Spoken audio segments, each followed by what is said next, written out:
I'm John Marks, and I've never been one to believe in the supernatural or in stories that seem too strange to be true. But that was before I opened a yellowed envelope, one that would turn my life upside down. It was a letter, its edges frayed and the ink slightly faded. The handwriting was neat, but there was an anxious tremor to every line. It read, "Mr. Marks, my name is Margaret Hayes. I'm writing to you because only you can help. My brother Harry disappeared over 40 years ago in a plane crash that everyone has long forgotten. I've always believed he was alive, but now I have proof. His photograph was taken a few weeks ago at a fair. I believe someone is hiding the truth." Attached to the letter was a black and white photograph, grainy and old, yet somehow still haunting. A man, middle-aged with thick gray hair, sat at a wooden table, staring blankly into space. The weariness in his eyes was unmistakable. Pain, perhaps, or exhaustion. But there was something more, something familiar. At 31 years old, I had never been one to indulge in conspiracy theories. But something about Margaret's words hit me in a way I couldn't explain. It wasn't just about a missing person. It was about the hidden truths people tried to bury. I had always sought the truth, especially when it was shrouded in mystery. The town near the mountains was eerily quiet when I arrived. The cobblestone streets echoed beneath my footsteps, and the distant peaks stood like silent sentinels watching over the village.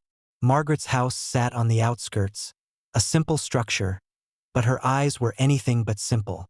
She looked older than her years, worn by time, yet a deep determination gleamed in them. "Harry was a simple man," she said softly, sitting across from me in her dimly lit living room. "He cared for people more than anyone I knew. The day he flew out was supposed to be a routine business trip. Nobody ever thought it would be his last." Her voice trembled, but there was something fierce behind it, something that wouldn't let her rest. On the table in front of us were scattered clippings and photographs. Harry smiling in some, serious in others. He was always serious when it came to work. "I've spent years searching for him," she continued. "But after seeing that photograph, I knew something isn't right. The truth is closer than I ever thought." I looked over the documents, newspaper articles about the crash. They were all the same. Vague mentions of weather conditions, the plane disappearing into the mountains. But then, in a small note hidden in a corner, a different account caught my eye. Hunters had heard an explosion on the day of the crash. "Why wasn't this investigated?" I asked, feeling a creeping sense of unease. "The government closed the case fast," Margaret sighed, her eyes flicking to the old photograph again. "They said wreckage was never found. But I know. There's more." I decided to track down Ben Ridley, a former aviation engineer who had worked on the crash investigation. His house looked like a scientist's lab, filled with blueprints and models of aircraft. He hardly looked up when I entered, too absorbed in tinkering with one of his creations. "You know what bureaucracy is, don't you?" he said, his voice cold, as he carefully adjusted the model. "They hide the truth, especially when something doesn't fit their story." "What do you mean?" I asked, leaning forward. "There were rumors," Ben muttered, looking around as if someone might be listening. "Rumors about a special cargo on that plane. Something more important than the passengers. Something that the government or the military wanted to keep quiet." "Do you have proof?" I pressed, sensing I was onto something bigger. Ben's eyes narrowed. "Not proof, but there's a man, Thomas Gale. He might know more." Finding Thomas wasn't easy. His cabin was tucked away deep in the forest, a lonely structure surrounded by towering trees. He was an old man, his hands worn from years of labor. "You came about that plane, huh?" Thomas said, his voice rough. "I always knew it wasn't just an accident." He told me about seeing smoke in the mountains that day, and how he had stumbled upon the wreckage weeks later. But when he tried to return, military personnel had already sealed the area.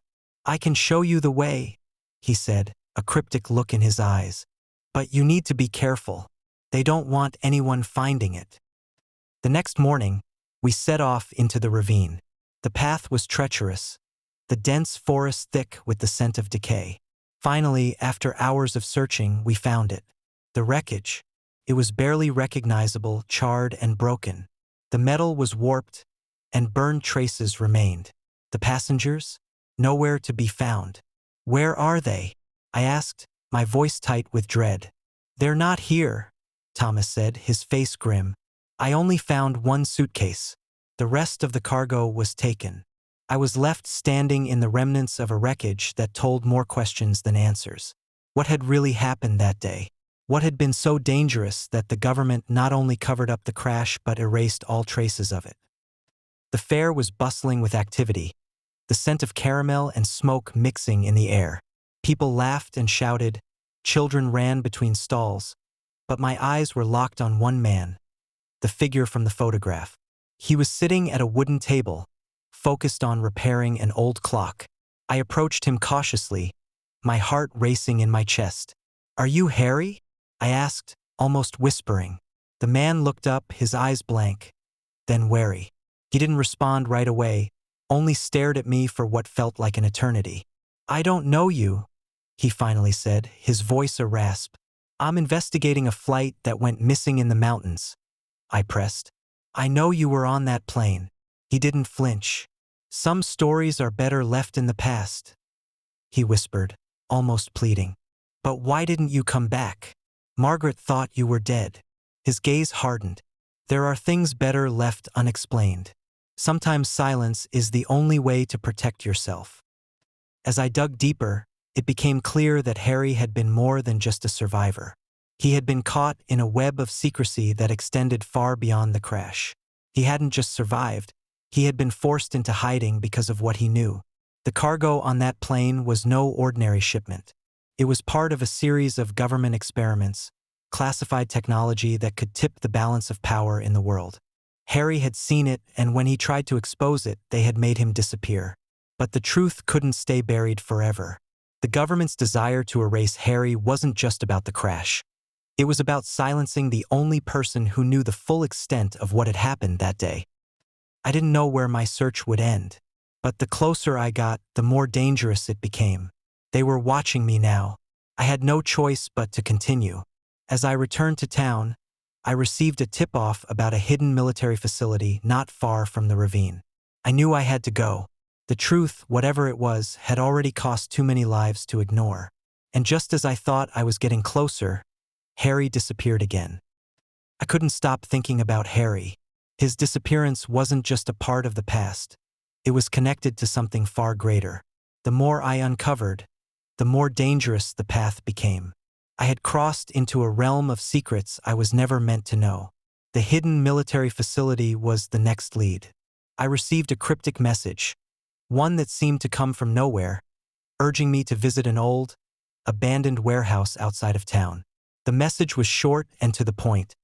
The truth is in the facility, but you're not alone in looking for it. When I arrived, the building was eerily quiet, almost too quiet. The door creaked as I pushed it open, and I stepped into the cold, dimly lit space.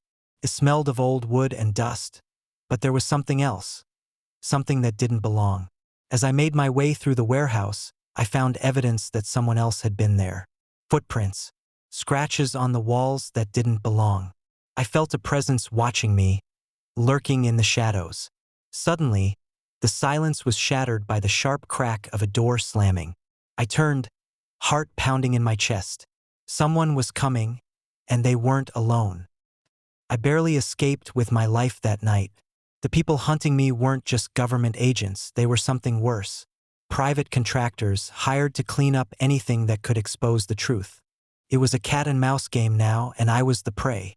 But I wasn't backing down. I had seen too much. I knew too much. And now it was clear. Harry wasn't just hiding from them. He was protecting something far greater than we could have imagined. The final confrontation would come soon. I didn't know where Harry was now, but I had to find him. There was a part of me that knew I couldn't stop until I uncovered every dark truth they had tried so hard to bury. But would the truth destroy everything I believed in? Or would it give me the answers I so desperately sought? I didn't know how it would end, but one thing was clear. The truth had already begun to unravel everything I thought I knew. And when it finally came to light, nothing would ever be the same again. The end. Or is it? If you haven't subscribed to our channel yet, I'd really appreciate it if you took a moment to click that button. I put a lot of effort into searching through Reddit so you can enjoy the stories I've found just for you. You already know what to do. Comment what you think about this story, I'll respond to you. See you in the next video.